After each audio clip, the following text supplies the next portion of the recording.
Welcome to the Robby Rowe Show. You are listening to the segment Bearded in the Brains with Josh Heenan.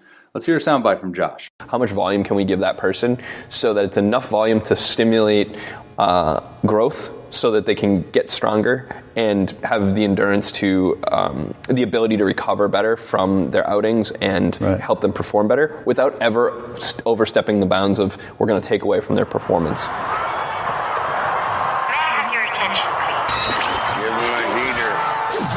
Listening to Clear the Mechanism. The Robby Rowe Show. The Robby Rowe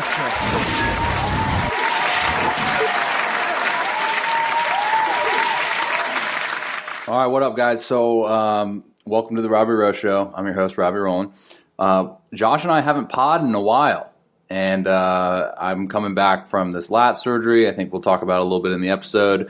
And we finally got back to podding, and we didn't really know what to talk about on the spot. So we ended up coming up with the topic of in-season program, routine, and I think it's cool because there's a different dynamic between Josh and I, Dr. Heenan and I, right? So I'm coming from a player standpoint with my experiences being multiple roles as far as being a starting pitcher, a relieving pitcher, a closer, a long relief guy. I've had multiple roles throughout my career. And then you have Josh's side where he's coming from the performance standpoint, strength and conditioning, and how he would typically program his guys and what he sees, from different types of athletes. So definitely cool, interesting podcast. I always like talking to, Josh. He's one of the smartest that I've ever talked to about multiple topics. So if you're a guy that is struggling, coming up with a in-season routine that not only will allow you to grow, get better, and really just you don't know what to do because truth be told, there's a lot of guys out there that have the talent. They just don't know really how to put together a routine or a program that they can stick to throughout a season. So I think that's where the general topic of this episode today will be. So do us a favor. Do Josh and I a favor. If there's any topics that you guys want us to cover in the near future, because I started my PT with him now, so we'll be together quite a lot. So if there's anything you want us to cover in the near future, let us know. So you can shoot me an email, contact robbyrowe@gmail.com, or Instagram DMs work. I just don't always get to those within the day or week sometimes. And don't DM Josh because he gets flooded. So that's it. Let's get right to the episode. I do want to plug a little bit. If you are interested in training with Dr. Heenan, doing some remote training, you'll see a lot of stuff on my Instagram as far as my strength and conditioning stuff. And if you're interested in training in a way that I'm training in, or just training under Josh, I guess in general, let me know because I can save you $100 off that sign-up fee. So if you want to train with Dr. Heenan with Advanced Therapy Performance, contact me. Again, email, Instagram, DM. Just let me know that you're interested in receiving that discount for online training with Josh. All right, guys, let's get to the episode. Appreciate you guys. Talk to you later. And we are live. We haven't pod in a while. We have not. Robby Rowe, Josh Heenan. I guess I have to call you Dr. Heenan. Doc Heenan. On the mic, we are at CrossFit Vice. Dude, it comes up as Vice downtown. It is, I believe it's called Vice. Vice is with a C. Miami Vice? Yes. It comes up as Vice downtown. That's why. Yes. Okay, so like I said, we haven't podded in a while. Just to give you kind of a brief outlook on things where Josh and I are at is I am, 7 weeks post-op now. We've been working now for about a week. 3 training sessions under our belt. Wasn't allowed to really do anything for 6 weeks. So once the 6-week mark hit, was able to get in here and train. You and I didn't really see each other a whole lot. Not going to say I missed you or anything, but things are going well now, and we'll keep you guys updated as far as that process. And I'll do my part as far as my Instagram posts and whatnot, just to give you guys that look. And definitely, as Robby and I have talked about, Robby wants to share his journey back from this craziness of the lat tear and the rehab and all this other stuff. So if you have questions with that, definitely hit him up on a DM or shoot him an email and ask him some stuff so that we can cover in the podcast or talk on video, just to kind of help illuminate some of the issues that he has come through and how we've tried to solve them together. Well, I think it's like an interesting story. It's unique in terms of how it all kind of happened, and I think it's it's good stuff. Well, I think it is good stuff, and like I said, we'll try to do our part as far as shedding light on a lot of those topics. But okay, so what Josh and I want to hit on today, and I'll kind of start by saying we want to talk about how to build like a very efficient in-season strength and conditioning type program. Yep. And I guess we can kind of go into like the arm care, arm maintenance, all that stuff too. But I think where I want to start this is kind of just giving my 2 cents as far as being a guy that has done multiple things throughout my career. And what I mean by that is being like multiple roles as a pitcher, bullpen guy, a guy that's maybe going to pitch 3 to 5 times a week, or a starter. I know it varies per individual as far as developing a good weight program in season. And honestly, I've always been a guy that I felt the more that I did, the better I felt each and every day. And that's kind of something that I stuck to, I would say, after I came to the conclusion that I did feel better the more stuff I did. I think there's a disconnect, especially in pro ball, that you have to save a lot in the tank. And I know you and I have kind of talked about that in a previous podcast when we went back and forth on the differences between in-season and off-season training. But I think personally, dude, where I stand with the whole thing is I would say the biggest underlying issue is athletes don't understand where they feel their best. They kind of just go through like the motions, and then they have dependency on somebody else, to write a program or the team's program or whatever it is. So Absolutely. Then they can just kind of go through those motions without really stepping back and going, okay, like identifying this. I felt good this week because I did X, Y, and Z. I didn't feel good this week because I didn't do X, Y, and Z. So yeah, man. I mean, like. Well, let me ask you this: when you you multi-sport athlete in high school, what was your exposure to the weight room in high school? My dad didn't let me lift, actually. Okay. And then when you first got into pro ball, you're 18 years old, right? I was 18. I had hair. Yep. So you're 18 years old, and what was your? How often were you in the weight room in that first year? Well, I went to the Diamondbacks, who at the time, I wouldn't say were very gung-ho about, hey, like, let's get in the weight room and rip our sleeves off and freaking get after it. It was more like PRI, breathing.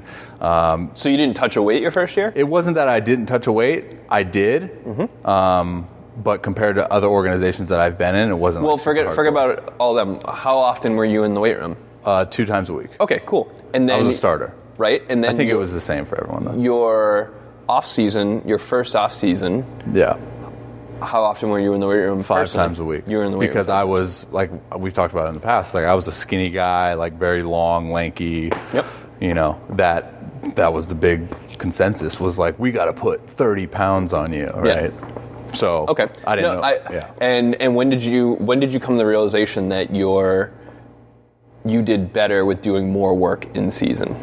Well, I think I didn't necessarily come to the realization in like high school when I was 18, but it was just kind of evidence of like what my output was per day and how I would continuously like recover and because I designed like, I wouldn't say I designed, like my dad had a lot of input on a program / starting routine in high school where I was going to pitch every 7 days as a starter. And we designed this program where, like, I think a lot of the kids that I was playing with or against would look at and be like, this kid's freaking crazy. Why is he doing all this stuff as far as like jumping rope, bands, poles? But let's, to make it clear, you were exercising every day in high school, basically? Oh, yeah. Well, between basketball and baseball, right. Yeah. So you're exercising every day. So when I say weight room, I should have had better terminology of doing formalized exercise daily. So your volume tolerance was pretty good at that point. Always. And I think that's like the number one thing we look for when we're developing an in-season program with someone. It's figuring out how much volume we can give that person, and volume is just the total amount of work we're going to do. And I look at it in terms of a day and a week. Usually, in like the short term, that's what we're looking for, day and a week. How much volume can we give that person so that it's enough volume to stimulate growth so that they can get stronger and have the endurance to, the ability to recover better from their outings and help them perform better without ever overstepping the bounds of we're going to take away from their performance.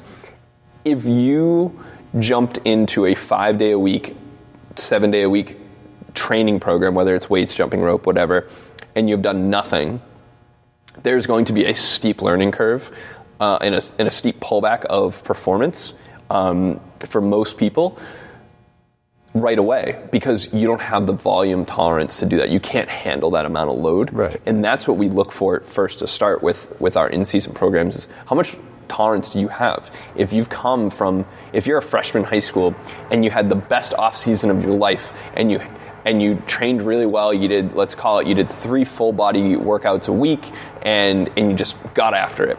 And maybe you gained like 20 pounds and you got much stronger, whatever. 3 times a week for, let's call it an hour-long session, so 3 hours of training a week plus practices and stuff, isn't a ton of volume, but it's a good baseline for us to look. Now, if you go in season and you add the stressors of in-season games, practices, and stuff, and you're going to keep that 3 times a week for an hour long each, and the intensity and the volume of training is the same, you're actually adding a lot more total volume, right?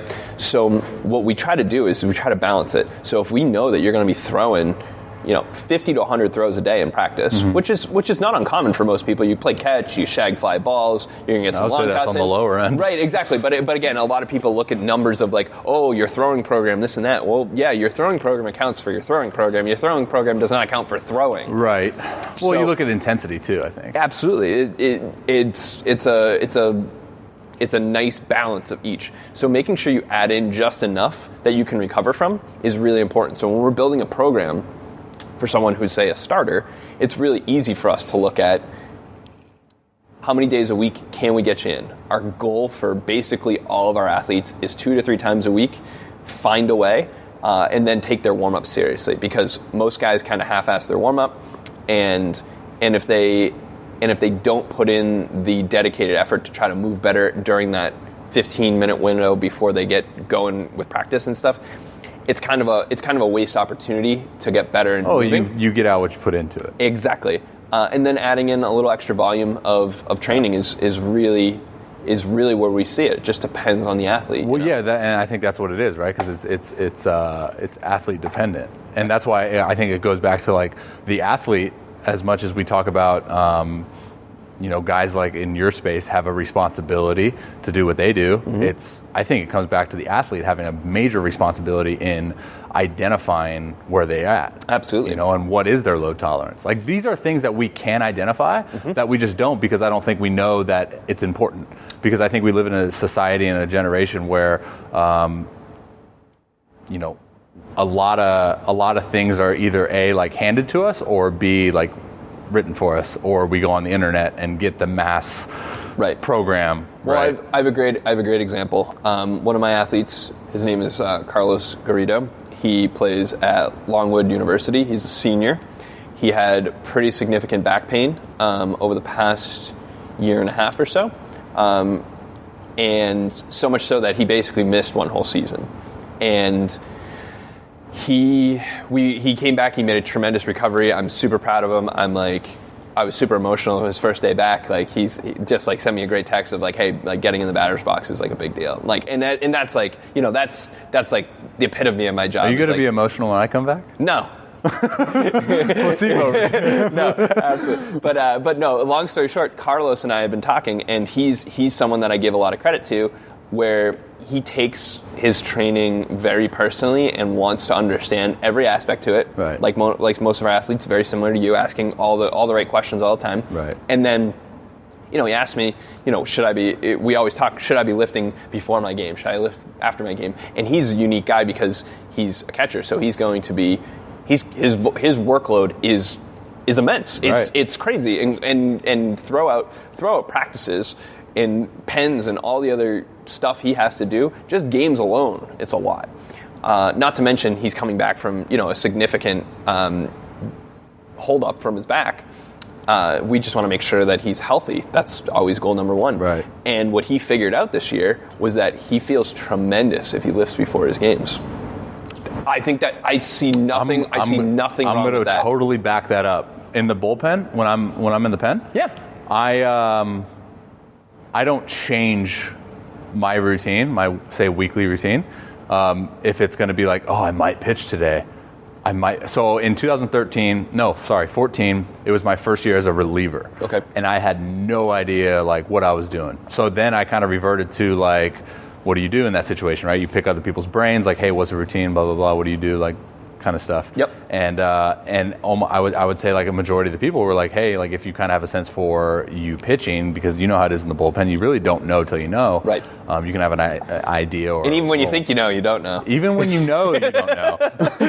But and I think I backed myself into a corner because it was like, well, I guess I could pitch today. I shouldn't do X, Y, and Z, and so on and so forth. And then it was like when I did pitch, it was like, all right, let's get after it. So that one particular day, my load for the whole day was like way up here. Yeah. And then maybe the next 2 days it was like way down here, and was it Kelly Starrett from Supple Leopard? Yep. And that's his big thing, right? Is like you want to manage the capacities that you're giving yourself each and every day. Right. And I mean, obviously I didn't know it at the time, but I suffered. Like I paid the consequences. My velocity dipped from the start of the season, where I had a really good off-season training program. In season, I came in and it just kind of went. Yeah. And then there's obviously some games you did get handed a lot more of adrenaline and you kind of get by, but it wasn't until that the next few years where I kind of got comfortable with the bullpen role, had an understanding. And I think for me, and you can correct me if I'm wrong in this sense, but for me it was a lot of just trial and error, man. In-season trial and error, like, okay, I'm going to do this, and then we'll just see how my body responds. And I think if you're taking a methodical approach to it, then you're 90% above the rest in terms of testing and trial and error. There's a lot of people that I think believe have all the answers, but it's very difficult because everybody has different stressors and qualities, and you got to know yourself and you got to know what's available. So when my son was born 7 weeks ago ish, I tapered my training program based on the fact that I was going from an upper lower split of 5 to 6 days a week, depending on the week, and I would say about an hour of condensed training, and then knew that he was going to be here. My sleep was going to get disrupted. My eating choices were far less than optimal in compared to normally, and I knew that I just couldn't handle that work volume of what I was doing. So I switched to 3 full body workouts for like 3 or 4 weeks. Right. And I'll say that the one thing that I was really happy about over the last, almost 2 months is that my training hasn't been negatively impacted by the sleep and lack of good food choices over that time frame. And now I feel like I'm coming back to that. I'm back into a phase where I can add more volume. My sleep's getting better. My food choices are better. And I think you need to know where you are and where you stand. And if you have a heavy workload and you don't feel great, you need to be able to understand how are you going to pull that back. Because I can write the greatest strength and conditioning program in the world, but if you get 2 hours of sleep on a bus and you're Robby Rowe, that's 6'5", sitting in a seat that's made for a 5'9" guy, and you only get 2 hours, and then you got to pitch the next day, your load tolerance is going to be so little compared to what it would be if you slept in a nice Tempur-Pedic bed for 10 hours. Oh, I don't like Tempur-Pedics. All right, well, fine. Sleep on. It's adaptation, though. Yes. I think it's self-adaptation to like, okay, man, like majority of we talk. On my show, I talk a lot about controlling the things that you can control.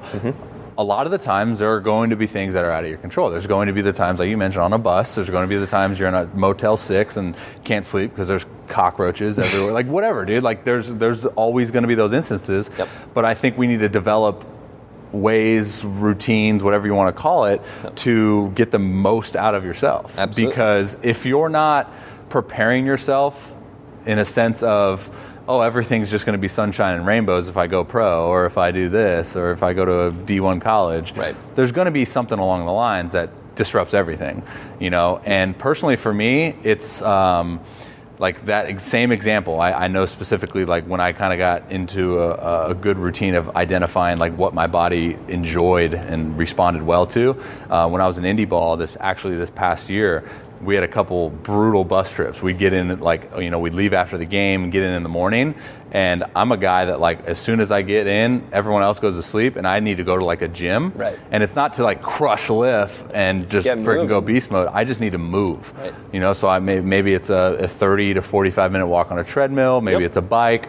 Or just even a walk around town if there's not a gym around. Right. It's setting yourself up for success and identifying, like, okay, what's my body going to do? And then I'll go back to the hotel, shower, nap, and then it's like I would feel way more better doing that than I would just napping right away. Absolutely. And I think, you know, to kind of round out everything, it's quality over quantity. You can get really good quality and quantity if you're taking your warm-up seriously. If you're playing 6 days a week and you have 15-minute warm-up every single day, you know, you're talking about 2 hours, close to 2 hours amount of work that you can do to make yourself a better mover.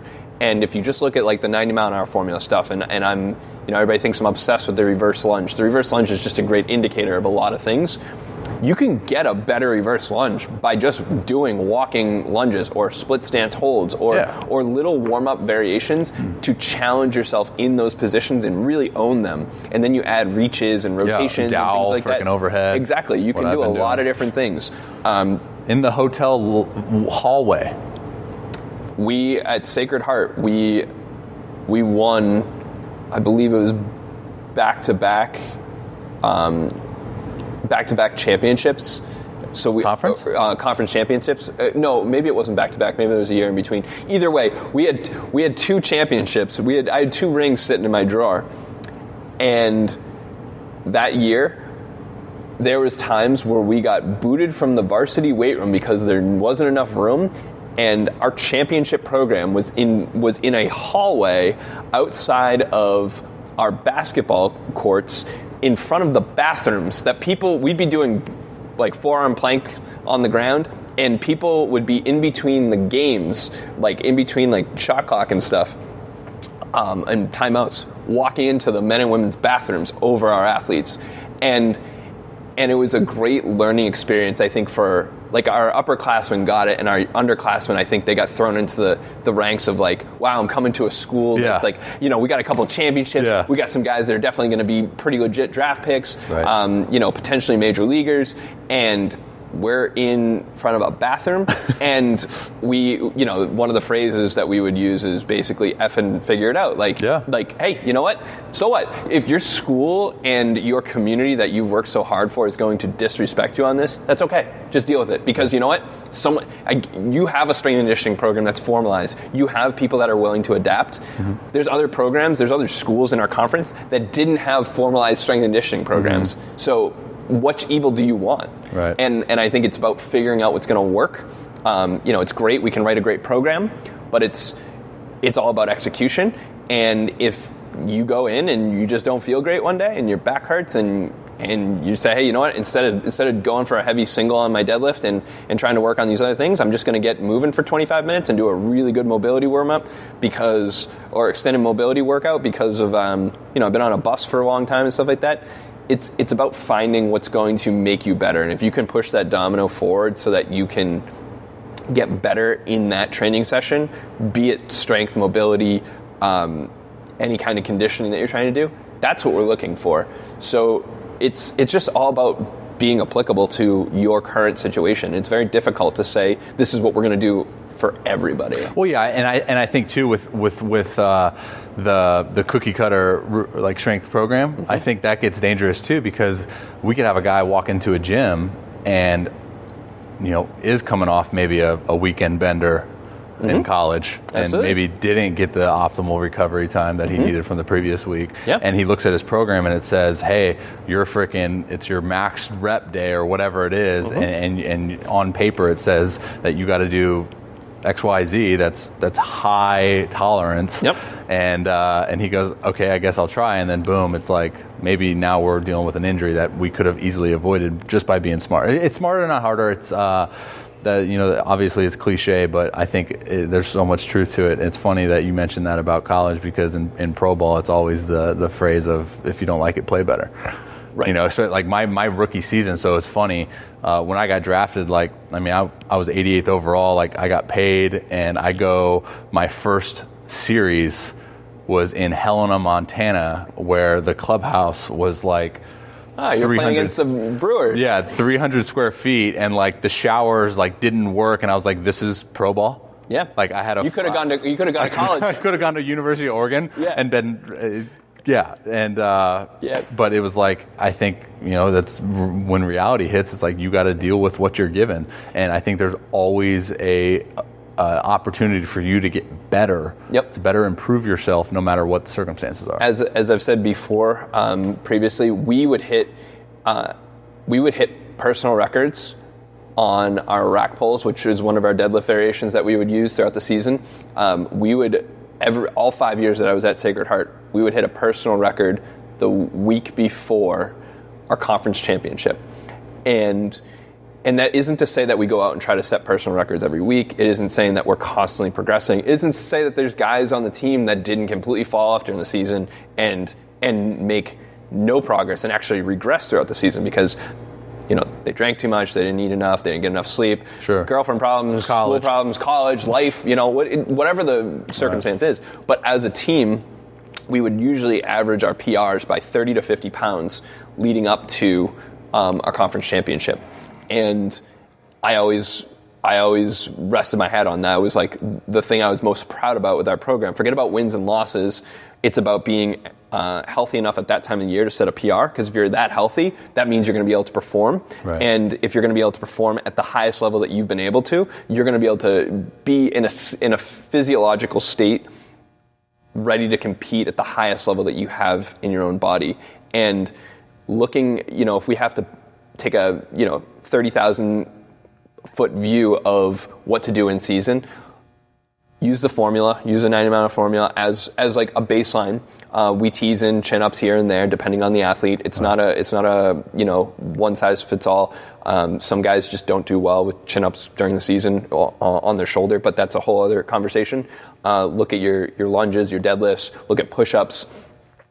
Make sure that those metrics are not regressing. And if you can progress them, which if you're in high school or college, or you're on a regular scheduled professional season, you should be able to make reasonable progress in season, and then try to shoot for 3 times a week. And if you only get 2, that's fine. I think that's really a bare minimum baseline. The research is pretty clear. If you can do twice a week, you can maintain and possibly even improve your strength metrics without losing anything, strength or mobility during that time frame. So I think those are really simple ways to look at it in terms of getting your work in, but also understanding that it can't be your number one priority. Your number one priority is to perform. Number 2 is to be making progress in the gym, but making progress in the gym is going to allow you to stay healthy, which is going to allow you to perform. So I think that's that might be a disconnect, right? Is like staying healthy part. Yep. Because I think, and we're getting away from it, I think, as a baseball industry, we're starting to understand more about it. But I think whereas it was before, it was strength and conditioning was like its full separate entity of output. Absolutely. And it was like, we got to preserve that. Right. We got to Right, and you look at any program that's going to be successful, be it high school, college, professional, and we're seeing it really solid at our high school levels. A program that takes the training and uses that as their platform to maintain and grow the foundation of their program, and then layers on lots of good baseball stuff. It just gives you the opportunity to grow and understand that if your head coach is going to know that Mondays are typically going to be a heavier lower body day because your team plays on Wednesday, Friday, and Saturday. That's a good understanding that everybody's on the same page. We're all looking at that, and if you need to make adjustments, you make adjustments. But again, it's very simple. That keep it simple. Get your work in, and make sure that you're choosing the right movements to progress your body long term, not just for today and tomorrow. Yeah, I think it's utilizing the time that you do have to get the most out of Absolutely. You. Because I think we all, as much as excuses we want to make during the season, as far as travel, sleep, being at the yard for too long, there's always going to be windows of opportunity for you to improve how you feel by just, like you said, moving, whatever it is. And I think that goes hand in hand with what I kind of discovered later in my career was develop different routines throughout different times of the day. Hey, this is my morning routine for when I wake up on the road or when I wake up at home. This is my I just got to the field routine. You know, if you need to be a guy that sits on the front of the bus because you get in the locker room quick and it's a small locker room, you got to change, get in your shorts and tights quick so then you can go grab the first foam roll and get it going, and then that's what you got to do. It comes back full circle about how bad do you want to be successful? Show me how bad you want to be really good at what you do by how you go about your day. And I love that. And I think to kind of round this whole thing out, the big audibles. So a lot of people everybody has their, for lack of better words, excuses of oh, this is how is this going to work or whatever, or I have these hurdles. The best audibles I think we have in our pocket is one, try to be transparent with your coaches and talk to them. You cannot go into a coach that consistently runs a 5-mile run test every year with all their athletes. Believe me, I've been a part of college programs that have done that. 5 miles? 5-mile run test. For baseball? Yep. To show what? I still to this day don't know, Robby. But let me tell you that walking into that coach's office and saying, hey, I heard that Dr. Heenan said that sprinting is 10-yard dashes are going to help our program throw harder and stay healthier, and there's research to prove it. That's probably not going to be perceived that well. Oh, you're saying an athlete tell the coach that? The athlete telling the coach. But you can go in there and say, hey, coach, I really want to, I would love to see if we can try to improve our program or make our program more efficient in terms of staying healthy on the field and throwing harder. Oh, yeah, no, of course the coach is going to listen to it. They might not agree. They may say, hey, listen, I still want to do our 5-mile run test once a week.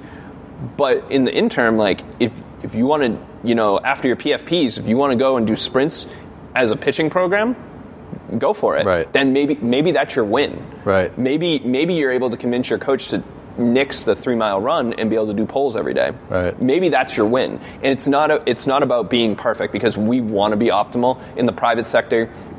As you get to see, I get to perfect everything. Right. I get to do everything exactly the way I believe that we need to. Right. But it's not always going to be that way, especially when you're managing a team of 35 athletes.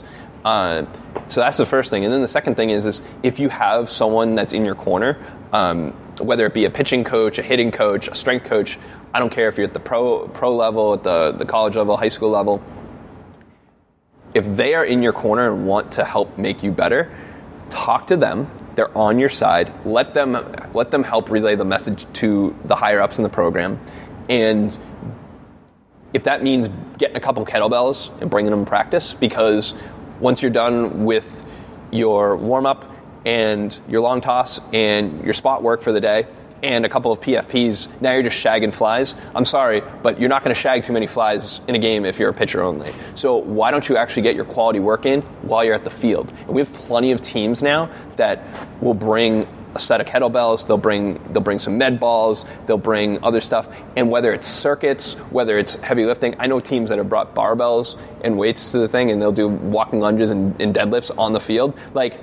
I love the dedication. In the middle of summer. Absolutely. No, I think, but again, it's about finding what's going to work. Yeah. And then the last piece is if you really do hit that roadblock of tough coaching, team doesn't buy in, a lot of other factors, that are basically out of your control, then it's your obligation as an athlete to find a way and be better. Yeah. I would say that about 20% of our remote coaching clients, whether they're remote programming or remote coaching, are professional athletes that are in organizations that 100% believe that it's their way or the highway. And we make modifications for every one of those athletes. We pick days that, you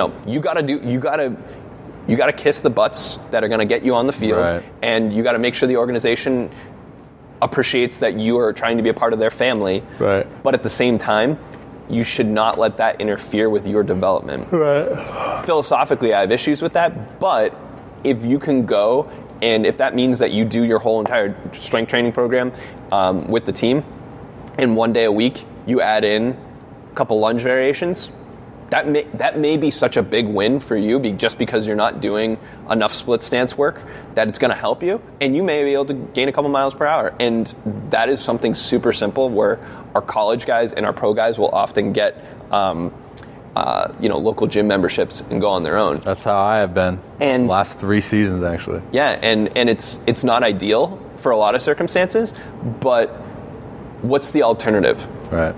And is the alternative to let your counterparts develop better than you do? Mm-hmm. And I think that's not an alternative that you should take if you want to achieve the highest levels that you can.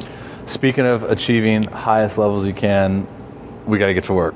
We do have to get to work. One last thing, Rob. Yeah. For any of you guys listening, if you go to joshheenan.com/Robby with a Y, I will post up a free in-season sample program. It's going to be 3 days a week and give you some alternatives to kind of look at how we would program and see how you can implement it into your day.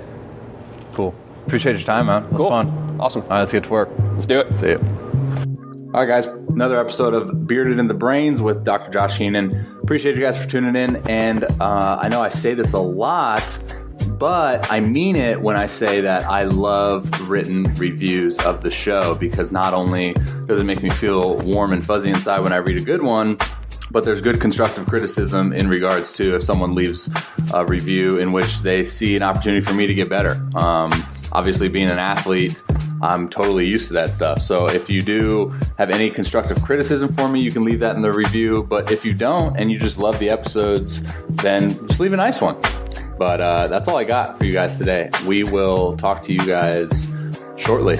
Hope you guys have a great rest of your day. All right. God bless. Talk to you later.